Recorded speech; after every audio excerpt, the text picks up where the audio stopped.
You spin me right around, baby, right around I go. Whatever. What is up, guys? It's Megaman Chief Fan here. Welcome back to another video. Today I'm going to be doing a book haul. I've actually have surprisingly gotten a lot of more books than I was expecting to get. So, I was only supposed to get like 2 to 3 books between this and this next haul, but now I have 1, 2, 3, 4, 5, 6, 7, 8 books. That is a pretty decent haul in my opinion. So, I'm not going to wait any longer. Actually, I will, because I want to say one thing real quick. Sorry for the lack of uploads lately. I've been busy. And also, this may be kind of a shorter video. I don't know, but whatever. Now I can't wait anymore because I'll just get started. Hope you guys enjoy. The first book I want to talk about is I actually found another Red Dwarf book. I don't know, I actually did.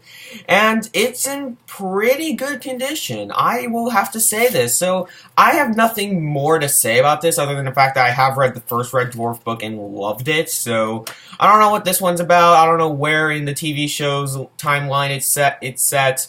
But this is where I heard the series kind of goes a little more downhill, but it's still good because it's Red Dwarf, duh. So, yeah, I'm really excited to get more into the Red Dwarf books because I've heard the second one is just, oh, so good. And then I found out about something. I really like these Barnes & Noble Classics lines. I think whenever I want to do a cheap haul, I'll just get a few of these. So, I'm going to talk about the ones I got for this haul.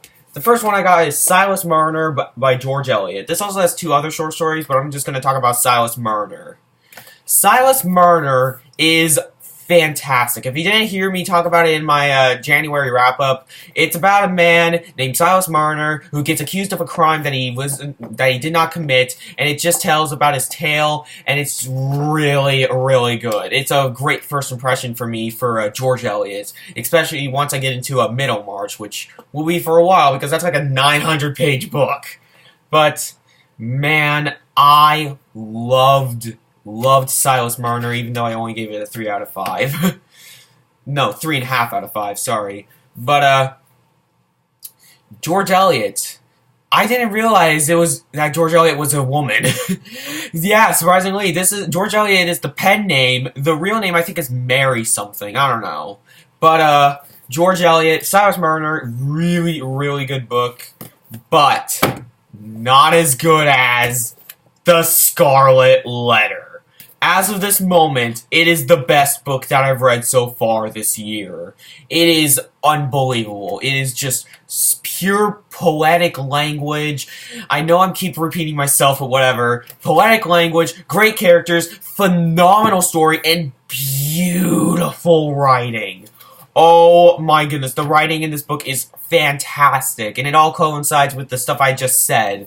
And man, if you haven't read The Scarlet Letter, go read it. I've only read 2 Nathaniel Hawthorne books, and I haven't even read House of Seven Gables yet, but The Scarlet Letter is hands down his magnum opus. It truly is brilliant. I loved it.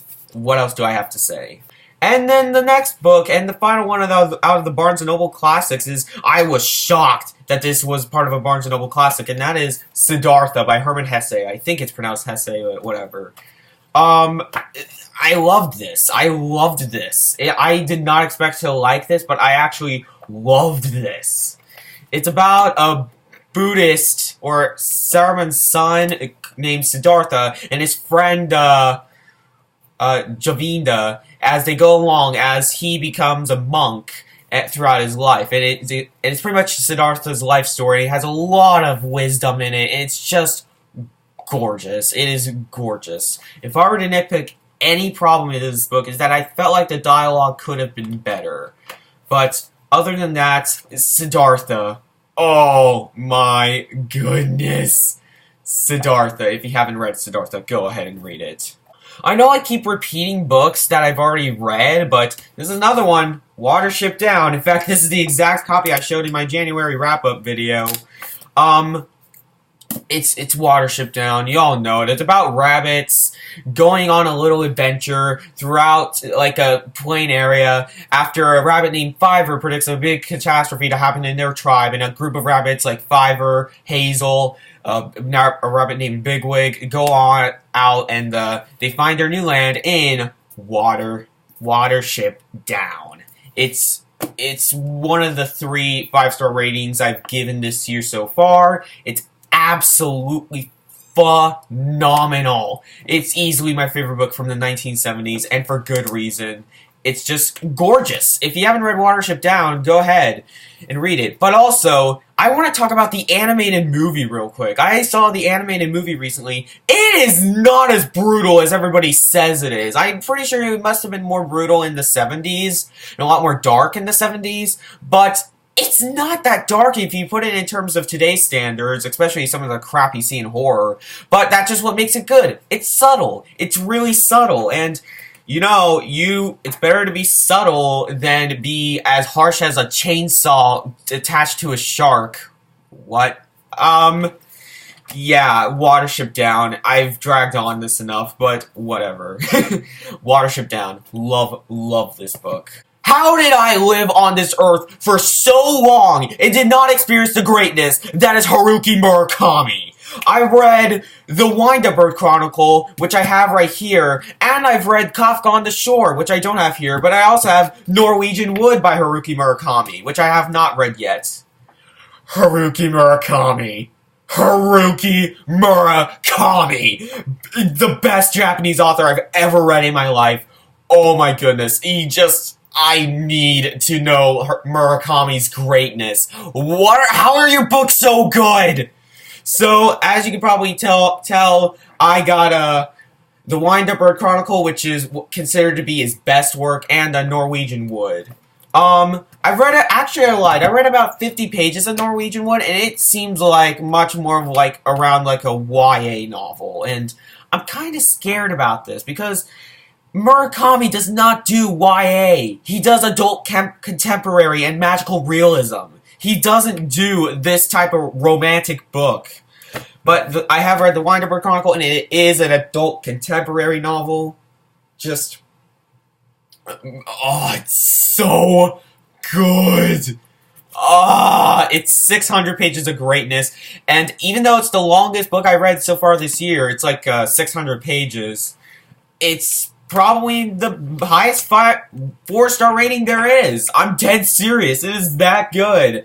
I mean, oh my goodness. Just the premise. I'm going to tell you guys the premise, and if you guys aren't wanting to read this book already, then you should probably go to the doctor or something. Okay, so there's this man named Toru, or Okada, and he is trying to find the cat that him and his wife have. And then after he tries to find the cat, he comes home, and guess what? The wife is gone. And then he just experiences a whole ton of experiences, what am I saying? Experiencing a ton of experiences. Duh.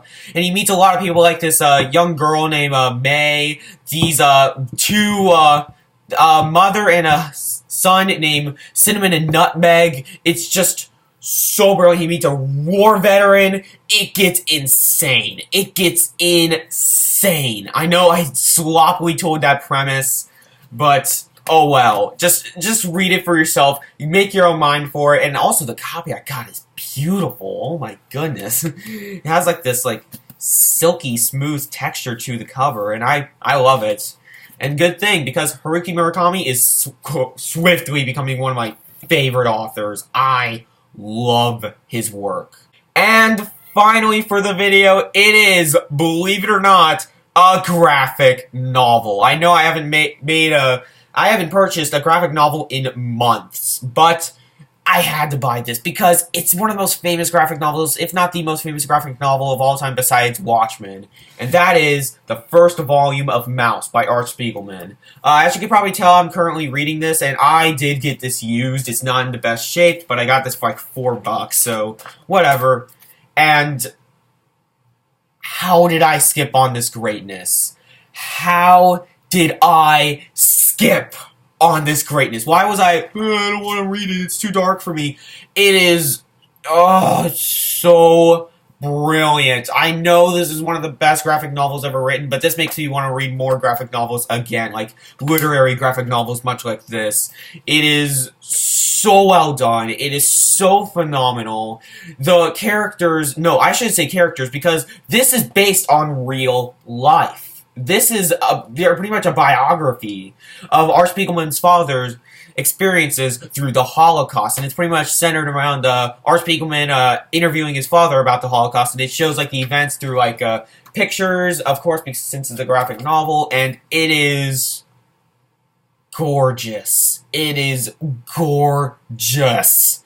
I loved this, or loving it, because I'm still reading it. I'm about halfway through Volume 1, and I have Volume 2 on the way, because it's just so good.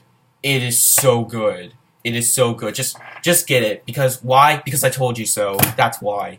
So, that was the video, guys. I know it was a terribly made video, but who cares? Whatever. Be happy about it. I made a video. Yay!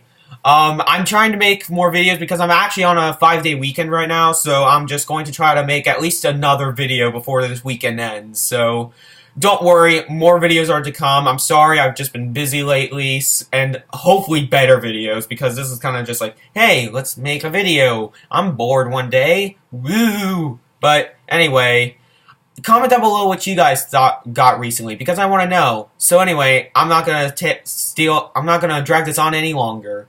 I'm Mega Man Chief Fan, and I'll see you later, guys.